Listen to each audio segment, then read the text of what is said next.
பழத்தோட்ட ஊழியங்கள் கர்த்தரருளின ஊழியங்கள் திராட்சை பழத்தோட்ட ஊழியங்கள் கர்த்தரருளின ஊழியங்கள் அவரில் இழைத்திருந்து கனி கொடுப்போம் கர்த்தர் வாய்க்க செய்வார் அவரில் இழைத்திருந்து கனி கொடுப்போம் கர்த்தர் வாய்க்க செய்வார் துதி உமக்கே துதி உமக்கே துதி உமக்கே என்றுமே என்றும் துதி உமக்கே துதி உமக்கே துதி உமக்கே என்றுமே என்றும் துதி உமக்கே என்றுமே என்றும் துதி உமக்கே என்றுமே. சிறியவனை பொழுதிலிருந்தும் எளியவனை குப்பையிலிருந்தும் எடுத்து உயர்த்தி ராஜாக்களோடும் பிரபுக்களோடும் பந்தியிருக்க செய்கிற அருமை ஆண்டவர் இயேசு கிறிஸ்துவின் இனிதான நாமத்தினாலே உங்கள் யாவருக்கும் என்னுடைய அன்பான வாழ்த்துதல்கள். நீங்கள் கோடாக்கோடியை பெருகுவீர்களாக, உங்களுடைய பிள்ளைகள் கோடாக்கோடியை பெருகுவார்களாக என்று வாழ்த்துகின்றேன், ஆசீர்வதிக்கின்றேன். விருத்துக்குரியவர்களே, கர்த்தருடைய சித்தமானால் வருகிற சனிக்கிழமை 2வது சனிக்கிழமையாக இருக்கின்றபடியினாலே கன்னியாகுமரி மாவட்டம் மார்த்தாண்டம் வெட்டுமணி ஜங்ஷன் ஒய்எம்சி ஹாலில் வைத்து நம்முடைய விடுதலை நாள் கூட்டங்கள் காலை 10 மணிக்கு நடைபெறும். நிறைய ஜனங்கள் மார்த்தாண்டத்தில் இருக்கீங்க, சுட்டு வட்டாரத்தில் இருக்கிறீங்க, தேவனுடைய பிள்ளைகள் நம்முடைய நிகழ்ச்சிகளை நாள்தோறும் பார்க்குறீங்க. நீங்கள் திரளாக பங்கு பெறும்படியாக உங்களை அன்போடு அழைக்கின்றோம். அங்கே 2 கூட்டம் ஒரே நேரத்தில் நடக்கிறதுனால ஒரே குழப்பம். இடது பக்கமாக நடக்கிற கூட்டத்திற்கும் நமக்கும் சம்பந்தமே கிடையாது. வலது பக்கமாக அந்த மாடிப்படிகளில் ஏறி நீங்கள் வந்தீங்கன்னா அங்கே உங்களுக்காக நான் காத்திருப்பேன். கூட்டத்தின் கடைசியில் உங்களுக்காக அடியார் ஜெபிப்பேன். தனித்தனியாக எல்லாருக்கும் மிக சிறப்பான விருந்து வழங்கப்படும் என்பதையும் கூட தெரிவித்துக் கொள்கிறேன். அடைக்கலான் குருவி முதியோர் இல்லத்திற்காக ஜெபிக்க மறவாதிருங்கள். எவ்வளவோ தியாகத்தின் மத்தியில் அந்த இல்லமானது நடத்தப்பட்டு வருகிறது. எத்தனை இடங்கள் அங்கே காத்திருக்கின்றன. எவ்வளோ பேர் வந்தாலும் நம்ம அக்காமடேட் பண்ணலாம். அதனால் உங்கள் பெற்றோர்களை நீங்கள் ஒரு ஆவிக்குரிய இல்லத்தில் சேர்த்து வைக்க வேண்டும் என்றால் நீங்கள் தாராளமாக அழைத்து கொண்டு வரலாம். தினந்தோறும் அவர்களுக்கான சிறப்பு ஜெபங்கள் ஏறெடுக்கப்படுகின்றன. அது மாத்திரமல்ல, அங்கே விதவிதமான உணவு வகைகள் அவர்களுக்கு பராமரிக்கப்பட்டு வழங்கப்பட்டு வருகின்றன. அதனால் இதெல்லாம் நீங்கள் பயன்படுத்தி கொள்ளுங்கள் என்று அழைக்கின்றேன். உங்கள் வீடுகளிலே பிறந்த நாட்கள், திருமண நாட்கள் மற்றும் நினைவு நாட்கள் வருகிற பொழுது அங்கே இருக்கிற ஏழை முதியவர்களுக்கு நீங்கள் சிறப்பான உணவை வழங்க வேண்டும் என்று உங்களை அன்போடு கூட நான் அழைக்கின்றேன். இதுக்குரியவர்களே, டாய்லெட் நான் கட்டி வருகிறோம். நான் ஒவ்வொரு நாளும் அறிவிப்பு கொடுத்து வருகிறேன். டாய்லெட் வேலை அப்படியே நிற்கிறது. 10,000 கொடுக்கக்கூடிய 20 பேர் நமக்கு தேவை. 20 குடும்பத்தார் மாத்திரம் எழும்பி நீங்கள் தாங்குவீர்கள் என்றால் அந்த டாய்லெட் வேலைகள் முடிந்துவிடும் என்பதை உங்களுக்கு நான் நினைவூட்டும்படியாக விரும்புகின்றேன். ரீத்துக்குரியவர்களே, இந்த நாளில் நம்முடைய பிரயோஜனத்திற்காக யாத்திரையாகவும் 2ஆம் அதிகாரம் 16ஆம் வசனம் முதல், யாத்திரையாகவும் 2:16 முதல். மீதியான் தேசத்து ஆசாரியனுக்கு 7 குமாரத்திகள் இருந்தார்கள். அவர்கள் தங்கள் தகப்பனுடைய ஆடுகளுக்கு தண்ணீர் காட்டும்படிக்கு அங்கே தண்ணீர் மொண்டு தொட்டிகளை நிரப்பினார்கள். பார்த்தீங்களா, ஒரு துறவண்டியில் போய் மோசே உட்கார்ந்துருக்கிறார். நான் ஏற்கனவே சொன்னேன், அவர் ஓடி வந்திருக்கிறாரு, உயிருக்கு பயந்து போய் வந்திருக்கிறாரு. சம்மந்தமில்லாத ஒரு விஷயத்தில் அவர் தலையிட்டார். அதனால் அவருக்கு அவ்வளோ ஒரு பெரிய பிரச்சனை வந்துவிட்டது. வழியில் போகையிலே தனக்கு அடாத வழக்கில் தலையிடுகிறவன் நாயின் காதை பிடித்து இழுக்கின்றவனை போல இருக்கிறான் என்று ஞானி எழுதுகிறார். A person who meddles in a quarrel that is not his own is like a person who is seizing the dog by its ears அப்படின்னு சொல்லி ஞானி சொல்கிறார். இதே மாதிரி அவர் ஒரு நாயை காதை பிடிச்சி இழுத்தா கடிக்கும். அதே மாதிரி இவர் கொலை வழக்கில் சிக்கி இவரை துரத்துகின்றார்கள். ஓடி இன்னொரு நாட்டில் இருக்கிறாரு. துறவண்டியில் போய் உட்கார்றாரு. எதுக்கு நாங்கள் தண்ணி கிடைக்கும், குடிச்சிட்டு உட்கார்ந்துருக்கார். சாப்பாடு கூட இல்லை.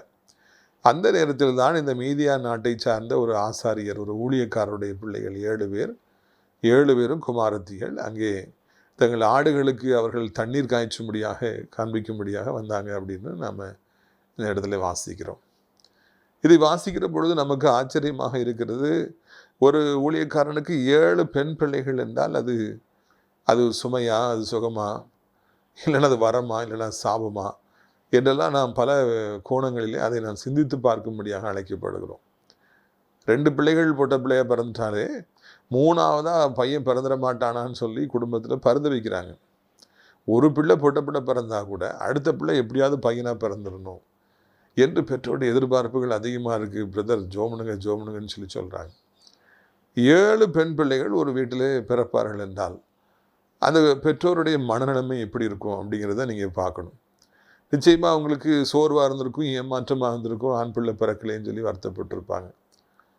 ஆனால் இங்கே நான் காண்கிற இந்த ஆசாரண்ய குமாரத்திகள் ஒருவேளை அவர்கள் ஆண்கள் செய்கின்ற வேலையை செய்யும்படியாக தகப்பனாலே இங்கே பழக்கப்பட்டிருப்பதை நான் காண்கின்றோம். அந்த நாட்களில் பாடு மேய்க்கிற அந்த வேலையை ஆண்கள் தான் செஞ்சாங்க. ஆனால் இங்கே பார்க்குறோம் இந்த குமாரத்திகள் 7 பேர், சிஸ்டர்ஸ் 7 பேர், அவங்க போய் அந்த வேலையை செய்கிறாங்க. வேறு எந்த இடத்துலும் பைபிள் நீங்கள் பார்க்கல முடியாது பெண்கள் வேலை செய்தார்கள், ஆடுகளை மேய்த்தார்கள் என்று சொல்லி. இங்கே காண்கின்றோம் அப்பா சொல்லிட்டாங்க உடனே நம்ம போவோம்னு சொல்லிட்டு அவங்க போய் 7 ஆடுகளை மேய்த்தார்களாம். அவர்களுக்கு தண்ணீர் காண்பிப்பதற்காக அந்த துறவண்டையும் அழைத்து கொண்டு வந்தார்களாம். தொட்டியில் தண்ணி எடுத்து ஊற்றுனாங்களாம். எவ்வளோ ஒரு கோஆர்டினேஷன் இருந்திருக்கணும், எவ்வளோ ஒரு ஒருமனப்பாடு இருந்திருக்கணும். அவங்கெல்லாம் சேர்ந்து ஒரு ஃபேமிலியாக ஆம்பளை பிள்ளைகள் இல்லட்டா என்ன நாம் இந்த வேலையை செய்வோம் அப்படின்னு சொல்லிட்டு மிக அழகாக அந்த பணியை அவர்கள் எடுத்து செய்தார்கள். அவர்களை பாராட்டுவதற்கு வார்த்தைகளே இல்லை என்று நான் நினைக்கின்றேன்.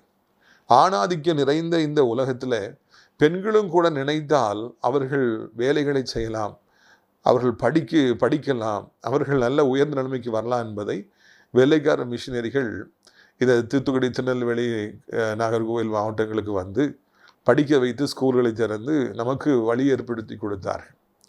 அதுவரைக்கும் பெண் என்றாலே அவர்கள் அடுப்புவதற்கு, பெண் என்றாலே அவள் பிள்ளைகளை பெற்று போடுகிற ஒரு மிஷின் என்கிற ஒரு பிரதாபமான நிலைமை தான் இருந்தது. ஆனால் வெள்ளைக்கார மிஷினரிகள் வந்த பிறகு அவர்கள் ஸ்கூலை திறந்து பிள்ளைகளை படிக்க அனுப்புங்கன்னு சொல்லி அனுப்பி இன்றைக்கி பெண்கள் எல்லாம் உயர்ந்த நிலைமையில் இருக்கிறார்கள்.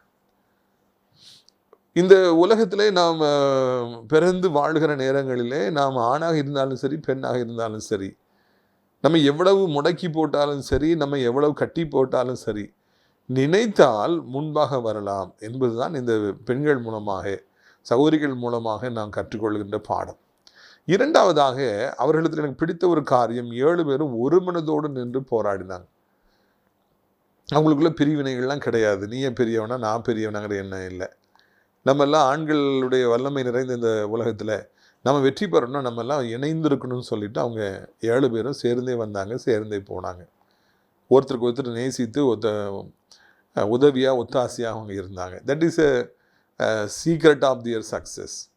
பார்த்தீங்களா, அவங்கெல்லாம் சேர்ந்தே வராங்க, சேர்ந்தே போகிறாங்க. ஒரு மனப்பாட்டோடு கூட அவங்க வேலை செய்கிறாங்க. 7 பேர் இருந்தாலும் அவர்கள் 7 திசையிலே போகவில்லை, 7 மனநிலைமையில் காணப்படவில்லை. நம்ம எல்லாம் ஒரே திசையிலே போவோம், நம்ம எல்லாம் ஒரு மனதோடு உழைப்போம்னு சொல்லி அவங்க உழைச்சாங்களாம்.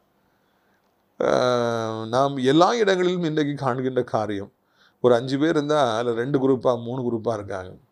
10 பேர் இருந்தாங்கன்னா 5 குரூப்பாக இருக்காங்க. ஒவ்வொருத்தரும் ஒரு குரூப்பை சேர்க்குறாங்க. இவங்க ஒன்று சொல்லுவாங்க, அவங்க ஒன்று சொல்லுவாங்க. இவங்க அவங்கள குற்றம் சொல்லுவாங்க, அவங்க இவங்கள குற்றம் சொல்லுவாங்க. இது நம்ம அப்படி பார்த்துட்டே வந்தோன்னு வைங்களேன், இந்த பிரிவினையின் ஆவி எல்லா இடங்களிலுமே செயல்படுகின்றதை நாம் காண முடியும். ஆட்டை கடிச்சு மாட்டை கடிச்சு கடைசியில் மனுஷனை கடிச்சுமாங்க. இந்த பிரிவினையின் ஆவி அங்கே போய் இங்கே போய் கடைசியில் இப்போ திருச்சபையிலும் நீ அந்த குரூப்பாக நான் இந்த குரூப்பாங்கிற மாதிரி ஒரே கசப்பின் மத்தியில் போவதை நான் காண்கின்றோம். எல்லா இடங்களிலுமே இன்றைக்கு நீ அந்த ஆளா நான் இந்த ஆளா, நீ அந்த கட்சியா நான் இந்த கட்சியா, நீ அந்த குரூப்பாக நான் இந்த குரூப்பு என்று ஒரு பிரிவினையின் ஆவி செயல்படுகின்றன. சகோதரர்கள் ஒருமித்து வாசம் பண்ணுவது அத்தனை இன்பமும் அத்தனை ஏற்றதுமாக இருக்கின்றது. சகோதரிகள் ஒருமித்து வாசம் பண்ணுவதும் அத்தனை இன்பமும் அத்தனை ஏற்றதுமாக இருக்கிறது என்பது இங்கே காண்கின்றோம். நாம் எங்கே இருந்தாலும் சரி, எத்தனை பேர்கள் இருக்கிறோம் என்பது முக்கியம் அல்ல, அத்தனை பேர்களும் ஒரு மனதோடு கூட நாம் வாழ்கிறோமா என்பதுதான் முக்கியமான ஒரு காரியம். நமக்குள்ளே ஒரு உண்மையான அன்பு இருக்கிறதா, ஒரு அந்யோன்யம் இருக்கிறதா, இல்லைன்னா கசப்புகள் இருக்கிறதா, இல்லைனா பிரிவினைகள் இருக்கிறதா, இல்லைனா ஓச்சிக்கட்டம்னு சொல்லி நம்ம நினைக்கின்றோமா என்பதெல்லாம் நான் சிந்தித்து பார்க்க வேண்டும். பிரித்துக்குரியவர்களே, உங்களோடு இருப்பவர்களோடு கூட நீங்கள் ஒரு மனதோடு கூட நீங்கள் வாழ வேண்டும், செயல்பட வேண்டும் என்று உங்களை அன்போடு நான் அழைக்கின்றேன். ஒரு மனதோடு நாம் ஒரு காரியத்தை நாம் செய்ய முயற்சி எடுக்கின்ற பொழுது, ஒரு ஊழியத்தை செய்ய முயற்சி எடுக்கின்ற பொழுது, ஒரு பிஸ்னஸை பண்ணுகிற பொழுது அங்கே மிகவும் மிகவும் பெரிய வெற்றி அங்கே உண்டாகும் என்பதில் சந்தேகம் இல்லவே இல்லை. குடும்பமாக இருந்தால் அங்கே ஒருமனப்பாடு வேண்டும். தகப்பன் ஒரு பக்கம், தாய் ஒரு பக்கம், பிள்ளைகள் ஒரு பக்கம்னு பேசிகிட்டு இருப்பாங்கன்னா அங்கே நிச்சயமாக வெற்றியை காண முடியாது. ஒரு குடும்பத்தார் என்னை அடிக்கடி ஜெபிக்க அழைப்பார்கள்.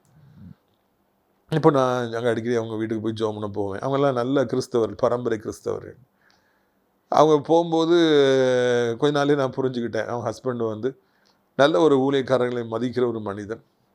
நல்ல காணிக்கையெல்லாம் கொடுப்பாங்க, நல்ல ஒரு போனால் மரியாதையாக இருப்பாங்க, இளநீ கொடுப்பாங்க, நல்லா ரிசீவ் பண்ணுவாங்க. ஆனால் அவர் வந்து வெளிநாட்டிலே நல்ல சம்பாத்தியம் செய்து இப்பொழுது இங்கே வந்து ஊருக்கு வந்து அந்த ஒரு கடை வைத்து அதில் நிறைய நஷ்டம் ஏற்பட்டு பல லட்சங்களை, கோடிகளை அவர் இழந்து விட்டார். கொஞ்சம் கொஞ்சமாக கடன்பட்டு இப்பொழுது ஒன்றுமே இல்லாமல் போய்விட்டது. அப்படியே மனைவி கணவனோடு இருக்காங்க. நாங்கள் 2 பேருக்கும் ஒரு மனப்பாடே கிடையாது. மனைவி நான் ஒரு பிஸ்னஸ் பண்ணுவேன்னு சொல்லுவாங்க, ஆனால் கணவர் அதுக்கு பெர்மிஷன் கொடுக்கவே மாட்டார். நீ பொம்பளை வீட்டிலே இரு. மனைவி சொல்கிறாங்க, எனக்கு அந்த பிஸ்னஸ் பண்ண தெரியும், இந்த பிஸ்னஸ் பண்ண தெரியும், எனக்கு நிறைய டேலண்ட் இருக்குது, ஆனால் இனிய வந்து அவங்க பெர்மிஷனே கொடுக்க மாட்டேங்கிறார் அப்படின்னு சொல்லி அவங்க சொல்கிறாங்க. பிள்ளைகள் ஒரு பக்கம், அவருடைய மகன் ஒரு பக்கம் திருமணம் செய்து அப்பா அம்மாட்ட பேசாமலே அந்த வீட்டிலே வாழ்கிறாங்க. அப்பா ஒரு பக்கம் போய் கடன் வாங்கிக்கிட்டே இருக்கிறாரு. அம்மா சொல்கிறாங்க, எனக்கு டேலண்ட் இருக்குது, என்னைய பிஸ்னஸ் பண்ண விட மாட்டேங்கிறாருன்னு சண்டை போடுறாங்க. மகன் தன் மனைவியோடு இருந்து கொண்டு நீங்கள் கேட்கட்டு போங்க, நான் தனியாக போய் நான் வாழ்கிறேன்னு சொல்லி அவன் ஏராளமான கடன்களை அவன் ஒரு பக்கம் வாங்கிட்டு இருக்கான். ஆக இந்த குடும்பத்துக்குள்ளே போகும்பொழுது எனக்கு வேதனையாக இருக்கும். நல்ல எல்லாருமே நல்லவங்க தான், ஆனால் சூழ்நிலையின் காரணமாக சாத்தான் தந்திரமாக அவர்களுக்குள்ளே பிரிவினையை கொண்டு வந்து நான் தாங்கிற எண்ணங்களை கொண்டு வந்து சுயநலத்தை கொண்டு வந்து இன்னொருத்தர் வந்து அதில் எதுவும் செய்யக்கூடாதுன்னு சொல்லி அவங்க நானே எல்லாம் பண்ணணுங்கிற ஒரு எண்ணத்தினாலே அந்த குடும்பமே அப்படியே அழிந்து வருவதை நான் கண்டேன். பிரியத்துக்குரியவர்களே, அதே போல் நான் ஒரு திருவழியாக நான் சாலை வழியாக கடந்து போகிற பொழுதெல்லாம் புதுசாக ஒரு மளிகை கடை அவங்க வச்சுருக்காங்க. வாசலில் வந்து அந்த வெஜிடபிள்ஸ் காய்கறியும் வச்சுருப்பாங்க. இரவு நேரத்தில் நான் போகும்பொழுது பார்ப்பேன், நாங்கள் கணவர் இருப்பார், மனைவி கல்லால் இருப்பாங்க, பிள்ளைங்க அவங்கெல்லாம் ஸ்கூல்லாம் படிப்பாங்க. அவங்க எல்லோரும் அழகாக வேலை செய்வாங்க. நைட்டு முடியும் போது கடையை அடைப்பாங்க, உள்ள ஜாமானை கொண்டு வந்து பையங்க வைப்பாங்க. குடும்பமாக இணைந்து அவர்கள் அந்த பிஸ்னஸை பண்ணுறாங்க. நல்ல வெற்றிகரமாக போகின்றது. முதலாவது சொன்னதும் குடும்பம் தான், 2வது சொன்னதும் குடும்பம் தான். முதலாவது சொன்ன குடும்பத்தில் ஒரே பிரிவினை, லட்சங்களும் கோடிகளும் நாசமாகி கொண்டிருக்கிறது. சாத்தான் வெற்றி பெற்று கொண்டிருக்கிறான். இவ்வளோத்துக்கும் அவங்க கிறிஸ்தவர்கள் தான், ஊழியக்காரனை நேசிக்கிறவர்கள் தான், கனம் பண்ணுறவங்க தான், ஆனால் அவங்க வாழ்க்கை வந்து அழிந்து போய் கொண்டிருக்கிறது. இங்கே நான் 2வதாய் சொன்ன குடும்பம் ஒரு சின்ன குடும்பம், பிள்ளைங்கள்லாம் ஸ்கூல் லெவலில் தான் படிக்கிறாங்க, ஆனால் அவங்களாம் ஒரு மனதோடு அந்த காய்கறி பிஸ்னஸை மளிகை கிராசரியை பண்ணுறதுனால அவங்களுக்கு வெற்றி வருகிறது. ஏற்றுக்குரியவர்களே, நான் ஊழியத்துக்கு வந்த பொழுது ஏறக்குறைய 20 பேரை 25 பேரை எல்லா இடத்துக்கும் ஊழியத்துக்கு அழைத்து கொண்டு செல்லுவேன். அவங்க எல்லாருக்கும் வாகனத்தை, ஒரு பெரிய வேனு, ஒரு காரு போகணும். இப்போ அவங்களுக்கு தங்குறதுக்கு அவங்கள வைக்கணும், அவங்கள சாப்பாடு அவங்களுக்கு கொடுக்கணும். அவங்களுக்குள்ள 1000 பிரச்சனைகள், அவங்களுக்குள்ள 1000 இந்த மாதிரி அரசியல், அப்படியே ரொம்ப சண்டை போட்டே கிடப்பாங்க.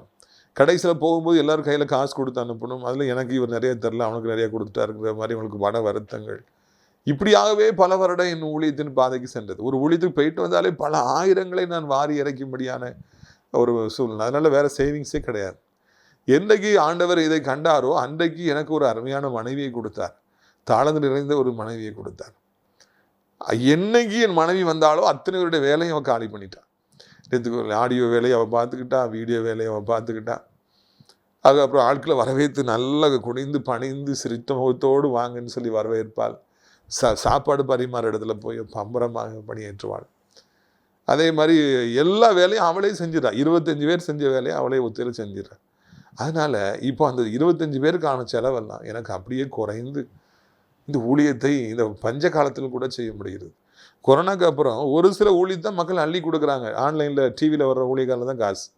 எங்களை மாதிரி கஷ்டப்பட்ட ஊழியக்காரங்க, ஏழை ஊழியர்கள் மக்கள் காணிக்கையே கொடுக்கறதில்ல. ஆனாலும் கூட்டங்களை தொடர்ந்து வெற்றிகரமாக நடத்த முடிகிறது. காரணம் என்ன? ஆண்டவர் ஒரு மனைவியை கொடுத்தார், உள்ள ஒரு மனைவியை கொடுத்தார்.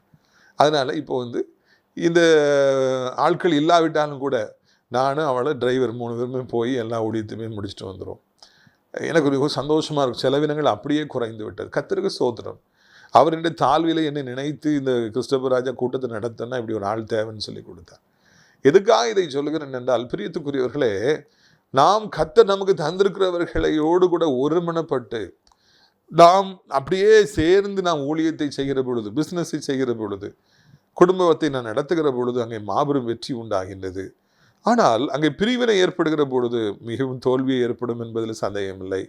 அந்த 7 அக்கா தங்கச்சியில் ஒரு அக்காவுக்கு சோமலாம் போயிருக்கலாம், அன்றைக்கி அவன் வராமல் இருந்திருக்கலாம், மிச்சம் 6 பேரும் பார்த்துருப்பாங்க. ஒரு அக்கா இந்த டைரெக்ஷனில் போகணும்னு சொல்லியிருப்பாங்க, ஒரு அக்கா நல்லா ஆடுகளை மேய்ப்பாங்க, இன்னொரு தங்கச்சி வந்து தண்ணி பாய்ப்பான், தண்ணி எடுத்து கொடுப்பா, இன்னொரு தங்கச்சி அப்பா கிட்ட போய் எல்லாம் ரிப்போர்ட் பண்ணும். ஒவ்வொருத்தரும் ஒவ்வொரு வேலையை ஷேர் பண்ணி அழகழகாக செஞ்சாங்க. வேலைகளை செய்ய வேண்டும் என்றால் ஒருமனப்பாடு முக்கியம், அறிவு முக்கியம். வேலைகளை செய்ய வேண்டும் என்றால் அங்கே விட்டு கொடுத்தல் அவசியம். பல காரியங்கள் இருக்கிறது. ஒரு குடும்பத்தை எப்படி நடத்தணும், ஒரு ஊழியத்தை எப்படி நடத்தணும், எல்லாத்தையும் பைபிள் நமக்கு சொல்லிக் கொடுக்கின்றது. இதையும் கூட இங்கே சொல்லி வந்து சகோதரிகள் நமக்கு சொல்லிக் கொடுக்குறாங்கிறத வந்து தெரிந்து கொள்ள வேண்டும். நான் ஒரு தனிக்காட்டு ராஜா, நான் நினச்சா என்னாலும் செய்வேன்னு சொல்வதற்கு எதுவுமே இல்லை. பிரியத்துக்குரியவர்களே, நான் தான் எல்லாம் இந்த உலகத்துலன்னு சொல்லிட்டு சொல்வதற்கு ஒன்றுமே இல்லை. நான் சமீபத்தில் ஒரு சர்ச்சில் ஒரு ஆளை குறித்து கேள்விப்பட்டேன். அவர் ஒரு பெரிய ஓய்வு பெற்ற ஒரு அரசாங்க அதிகாரி. அவருடைய வேலையை சர்ச்சில் வந்து எல்லாரையும் குறை சொல்வது. பிரசங்கம் பண்ணிக்கிட்டு இருந்த ஐயர்வாளை பார்த்து அன்றைக்கி ஒரு நாள் கையை எப்படி நீட்டுறாரு, பேசிடுறது என்னையா பேசுகிறேன்னு சொல்லிட்டு. பிரியத்துக்குரியவர்களே, இப்படி குறை சொல்லி கொண்டு இருந்தால், அங்கே இருக்கிறவரோட சண்டை போட்டு கொண்டு இருந்தால் சபை வளருமா? புதிதாக யாராவது வருவாங்களா? அப்படி கை நீட்டு ஒருத்தர் திட்டும் பொழுது அவருடைய மனது எவ்வளோ வேதனைப்படும், அது எவ்வளோ பெரிய சாபம். இன்றைக்கி அப்படி தான் இருக்காங்க. ஒருத்தருக்கு சண்டை போட்டு கிடக்கிறாங்களே தவிர்த்து நாம் ஒருமனப்பட்டு உழைத்து சபையை முன்னேற்றுவோம், ஊழியத்தை முன்னேற்றுவோம். நாம் ஒருமனப்பட்டு உழைத்து நம்ம இந்த காலேஜை உயர்த்துவோம், ஸ்கூலை உயர்த்துவோம், இந்த ஃபேமிலி உயர்த்துவோம் அப்படிங்கிற எண்ணங்கள் மிகவும் குறைவாக இருப்பதை காண்கிறோம். எனவே நாம் இந்த ரகுவேலின் குமாரத்திகளிடத்திலிருந்து ஒன்றை படித்துக் கொள்கிறோம். ஆண்கள் எல்லாம் வரிசையாக அங்கே தண்ணி பாய்க்கிறதுக்கு வந்திருக்கிறாங்க. இவங்க பொட்ட பிள்ளைகள் வந்து வேகமாக வந்து தண்ணியை நிரப்பி அங்கே அவர்கள் அந்த தண்ணீர் நிரப்புகிற அந்த இடத்துக்கு தன் ஆடுகளோடு வந்தார்கள். ஆடுகளை தண்ணீர் காண்பிக்க போனார்கள் என்று பார்க்கிறோம். அடுத்தது பாருங்கள், 17ஆம் வசனம். அப்பொழுது மேய்ப்பர்கள் வந்து அவர்களை துரத்தினார்கள். மோசே எழுந்திருந்து அவர்களுக்கு துணை நின்று அப்படி ஆடுகளுக்கு தண்ணீர் காட்டினார். இங்கே தான் பிரச்சனை வருது. பொட்ட பிள்ளைகள் வந்து தண்ணி காமிச்ச உடனே அந்த ஆண்கள் மிச்ச மேய்ப்பர்கள்லாம் ரொம்ப சந்தோஷம், பொட்ட பிள்ளைகள் வந்துட்டிங்களே, நீங்கள் முதல்ல காமிங்க, லேடிஸ் ஃபர்ஸ்ட் அப்படின்னு சொல்லிட்டு அவங்க ஒதுங்கிக்கல. மாறாக அவங்க வந்து ஓடுங்கன்னு சொல்லி அடித்து அந்த பெண்களை விரட்டினார்கள் என்று காண்கிறோம். தாங்க முடியல. பெண்கள் 7 பேர் வந்து வெற்றிகரமாக ஆடுகளை மேய்ச்சி அவங்க தண்ணி காமிச்சிட்டு இருக்கிறத இவங்களால பொறுக்க முடியல. எல்லா ஆண்களும் சேர்ந்து அடித்து விரட்டுறாங்க. அன்றைக்கி ஒரு டீச்சர் சொன்னாங்க, 10 வருஷத்துக்கு முன்னால் நினைக்கிறேன், ஒரு ஊரில் புதுசாக அவங்களுக்கு வேலை கிடச்சிருச்சு. அப்போ அவங்க போய் அந்த ஊரில் பஸ்ஸுக்காக நிற்கும் போது லேட் ஆனோடனே அந்த ஊர் டிரைவர்லாம் வேனில் வருவாங்க. அந்த வேனில் ஏறினா அவங்க கொண்டு விட்டுருவாங்க, நிறைய காசு கேட்பாங்க. திடீர்னு அந்த வழியாக வர்ற வேறு வேனை வந்து இவங்க ஏறிட்டாங்கன்னா மறுநாள் பஸ் ஸ்டாப்பில் நிற்கும்போது கள்ள தூக்கி வீசுவாங்களாம். அவங்க கள்ள தூக்கி வீசுவாங்க. கிறிஸ்டோபர், நினச்சாலே எனக்கு பயமாக இருக்குது அப்படிம்பாங்க.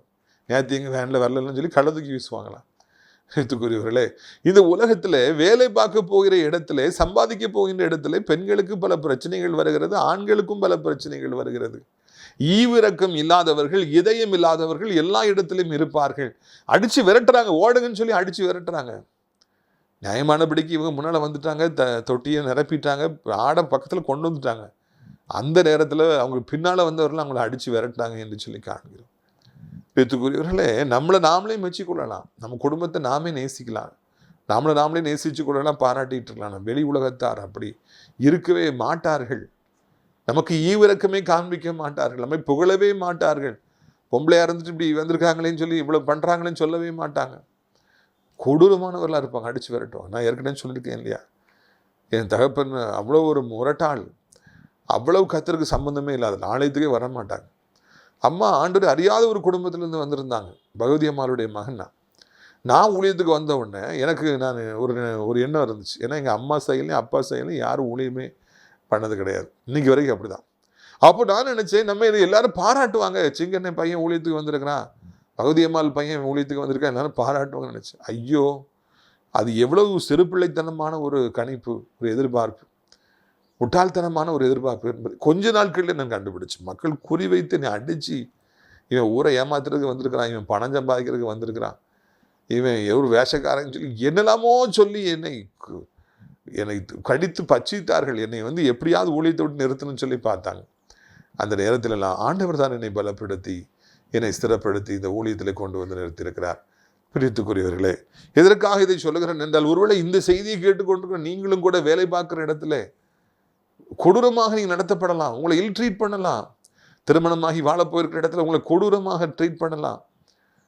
ஒருவேளை நீங்கள் ஊழியம் செய்ய போயிருக்கிற இடத்துல சீனியர்ஸ் உங்களை நெருக்கலாம், உங்களை பாடாய்ப்படுத்தலாம், தெருவில் பாடாய்ப்படுத்தலாம்.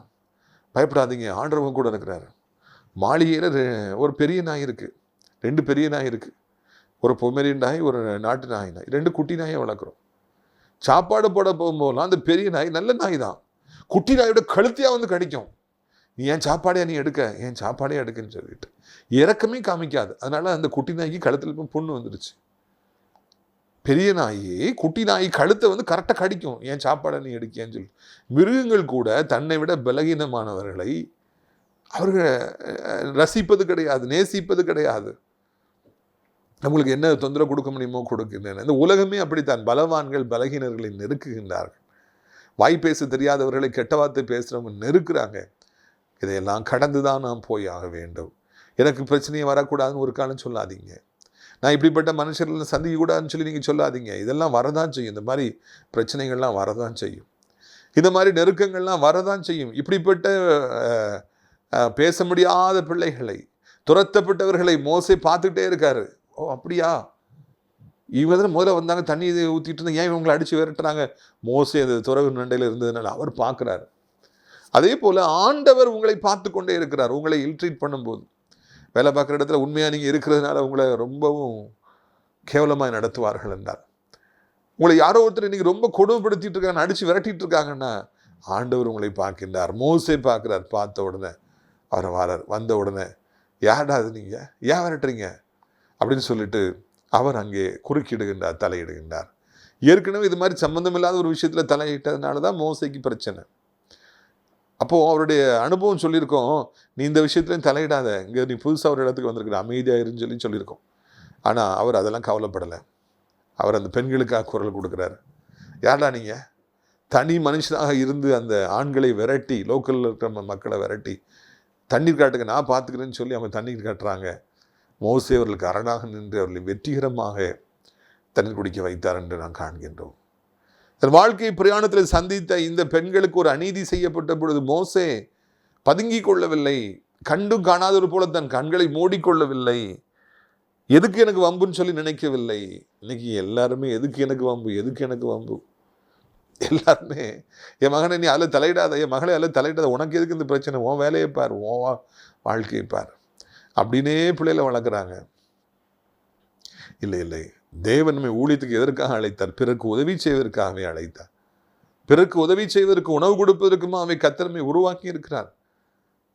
ஆண்டவருடைய பிள்ளைகளாகி நாம் தொடர்ந்து உதவி செய்ய வேண்டும். உதவி செய்து பிரச்சனைகள் மோசைக்கு வந்தது, உயிர் தப்ப விடுற அளவுக்கு பிரச்சனை. ஆனால் அதுக்காக ஒரு உதவி செய்து நிறுத்தலை, அந்த பெண்களுக்கு ஒரு உதவி செய்தார்.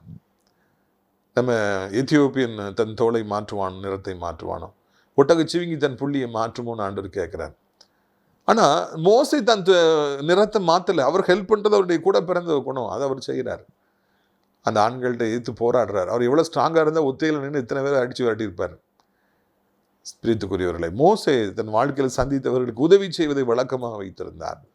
பிரச்சனை வந்த பிறகும் கூட, உதவி செய்து பிரச்சனை வந்த பிறகும் கூட அவர் உதவி செய்வதை நிறுத்தவில்லை என்று சொல்லி நாம் காண்கிறோம். நாமும் கூட அப்படிப்பட்ட ஒரு மனநிலைமையோடு கூட வாழும்படியாக அழைக்கப்படுகிறோம். மோசே அந்த பெண்களுக்கு கருணை காண்பித்தார், இரக்கம் காண்பித்தார். அதனால தான் பின்னால் ஆண்டவர் அவருக்கு இரக்கத்தை காண்பித்தார். நீங்கள் எந்த அளவின்படி பிறருக்கு அழைக்கின்றீர்கள், அந்த அளவின்படி உங்களுக்கும் அளக்கப்படும் என்பதை மறந்து விடாதிருங்கள். பிரியத்துக்குரியவர்களை, மோசேயுடைய வாழ்க்கையிலே அவர் தொடர்ந்து ஒவ்வொருத்தரையாக சந்திச்சுட்டு வர்றார். இப்போ முன்ன பின்ன தெரியாத பெண்கள், அவர்களுக்கு அநீதி விளைவிக்கப்பட்ட பொழுதும் நீதி செய்கின்றார். தன் பலத்தை பயன்படுத்தி அவர்களை பாதுகாத்தார் என்று சொல்லி காண்கிறோம். இப்படியாக மோசேயை சந்தித்த மனிதர்களை குறித்து நான் தொடர்ச்சியாக தியானித்து வருகிறோம். நீங்கள் இதை கேட்டு வருகிறீர்கள். தொடர்ந்து இந்த செய்திகளை கேளுங்கள். உங்களுக்கு இது பிரயோஜனமாக இருக்கிறது என்றால் அநேகருக்கு இதை நீங்கள் அறிமுகப்படுத்துங்கள். யூடியூப்பில் பார்க்குறவங்கெல்லாம் நிறைய பேருக்கு இதை லிங்கை ஃபார்வர்ட் பண்ணி விடுங்க. பிரியத்துக்குரியவர்களே, நம்முடைய கூட்டங்கள் நடக்கும் பொழுது கூட்டத்தில் வந்து பங்கு பெறுங்க. நீங்கள் டைம் கிடைக்கும் பொழுது அடைக்கலான் குருவி இல்லத்தை வந்து பாருங்கள், ஹெல்ப் பண்ணுங்க. இந்த ஊழியத்தை எழுந்து கட்டுவோம். வாருங்கள், கர்த்தர் உங்களை ஆசீர்வதிப்பாராக. உங்களுடைய ஆசீர்வாதங்களுக்காக நான் ஜெபிக்க முடிய விரும்புகிறேன். கண்களை மூடுவீர்களா? அப்பா பிதாவே, அன்பான தேவா, அருமை இரட்சகரே, ஆவியானவரே, எங்கோ நான் பிறந்தேன், அறியாமல் அலைந்தேன், என் நேசர் தேடி வந்தீர். எங்கோ நான் பிறந்தேன், அறியாமல் வளர்ந்தேன், என் நேசர் தேடி வந்தீர். நெஞ்சார அணைத்து முத்தங்கள் கொடுத்து நிழலாய் மாறிவிட்டீர். ஐயா, நெஞ்சார அணைத்து முத்தங்கள் கொடுத்து நிழலாய் மாறிவிட்டீர். நன்றி உமக்கு, நன்றி நன்றி உமக்கு, நன்றி. அப்பா உமக்கு நன்றிப்பா. எப்படி நன்றி சொல்லுறதுன்னு தெரியலையா. இந்த வார்த்தைகளை கேட்குற பிள்ளைகளும் கூட இன்னைக்கு வேலை பார்க்குற இடத்துல, பிஸ்னஸ் பண்ணுற இடத்துல நெருக்கப்படுவாங்கன்னா, ஏமாற்றப்படுவாங்கன்னா, அவர்களுக்கு அநீதி செய்யப்படும் என்றால், மோசே அவர்களுக்கு நியாயம் செய்தது போல நீங்களும் உடைய பிள்ளைகளுக்கு நியாயம் செய்ய வேண்டும் என்று சொல்லி கெஞ்சுகிறோம். மோசையின் தேவனே, இந்த அருமையான நாளிலும் கூட மோசையின் வாழ்க்கையில் அவர் சந்தித்த மனிதர்கள் வைத்து நீர் நாள்தோறும் எங்களிடத்தில் பேசி வருகிற அன்பிற்காக உமக்கு ஸ்தோத்திரம். நன்மை செய்வதில் சோர்ந்து போகாதிருப்பாயாக. மோசை சோர்ந்து போகலை. நன்மை செஞ்சதுனால பிரச்சனை வந்ததுனால ஆண்டவரே அந்த மனுஷன் பின்வாங்கலப்பா. நாங்கள் எத்தனை பேர் பின்வாங்கி போயிட்டோம். உதவி செஞ்சதுனால தான் எனக்கு இந்த பிரச்சனை, பிறருக்காக நான் மனம் இறங்கினால தான் பிரச்சனை, அதனால் இனி யாருக்குமே நான் உதவி செய்ய மாட்டேன், யாருக்குமே மனம் இறங்க மாட்டேன்னு சொல்லி ஜனங்கள் இருக்காங்க. அது தவறு என்பதை அவர்களுக்கு சுட்டி காண்பித்து அவர்களை வாழ வைக்கும்படிக்கு ஜெபிக்கிறோம். ஐயா, இந்த அருமையான நாளிலும் கூட வியாதிப்பட்டிருக்கிற பிள்ளைகளுக்காக அதிக பாரத்தோடு ஜெபிக்கிறோம். வியாதிப்பட்ட இடத்தை தொட்டு அவர்களுக்கு சுகத்தை தாரும். இப்பொழுதே ஒரு அற்புதத்தை செய்யும், ஒரு அதிசயத்தை செய்யும். வியாதிப்பட்ட இடங்களை தடவி கொடுப்பீராக. கட்டிகளை தடவி கொடுத்து மறைய செய்வீராக. ஆறாத பொண்களை அப்படியே தொட்டு சீல் வடிந்து கொண்டிருந்தாலும், அது பரவிட்டு இருந்தாலும், இன்ஃபெக்ஷன் இருந்தாலும் அப்படியே மறைய செய்வீராக. போன் மேரோ இல்லைன்னா போன் மேரோவை நீ அப்படி கொடுத்து வைப்பீராக. ஆண்டவரை, பிள்ளைகள் நடக்க முடியாமல் இருப்பாங்கன்னா நடக்க உதவி செய்யும். கால்கள் வளைந்திருக்கணும், நேரான கால்களை மாற்றித்தாருங்க. கைகள் கால்கள் சூம்பி இருக்கணும், நல்ல நார்மலாய் மாற்றித்தாருங்க. கைகாலில் நீர் போட்டிருக்கணும், வற்றி போகும்படியே செய்யுங்க. தூங்க முடியலன்னா தூக்கத்தை தாருங்க. நடக்க முடியல, நடக்க உதவி செய்யுங்க. செயல்படாத அவயங்களை செயல்பட உதவி செய்யுங்க. வாதம், பக்கவாதம், முடக்குவாதம், தைராய்டு கட்டிகள், ஃபைப்ராய்டு கட்டிகள், கேன்சர் கட்டிகள், எல்லா கட்டிகளும் மறையட்டும். ஆண்டவரே, நம்முடைய பிள்ளைகள் எனக்கு சுகம் கிடைக்காதா என்று ஏங்கி இந்த ஜெபத்தோடு இணைந்து ஜெபித்து கொண்டிருப்பார்கள் என்றால் அவர்களுக்கு மெய்யாகவே ஒரு அற்புதத்தை செய்ய வேண்டும் என்று சொல்லி நாங்கள் கெஞ்சுக்கிறோம். ஐயா, இதனாலும் கூட கர்த்தாவே சோத்திரம். ஐயா சோத்திரம்ப்பா. படித்து முடித்து வேலை இல்லாமல் இருக்கிற பிள்ளைகளுக்காக ஜெபிக்கிறோம்.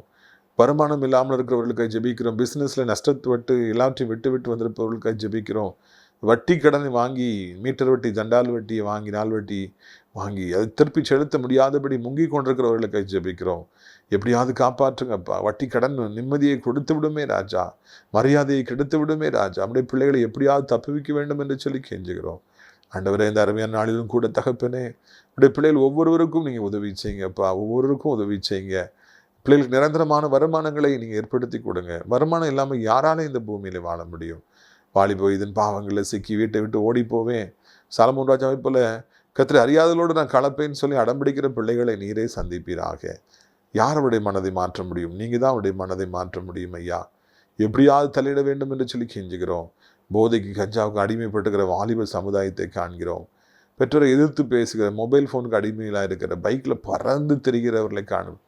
ஒரு நிமிஷத்தில் அடிப்பாவிகள் மேலே முட்டி அவர்களை கொன்று இவர்களும் கொலையுண்ணப்பட்டு விடுவார்களே.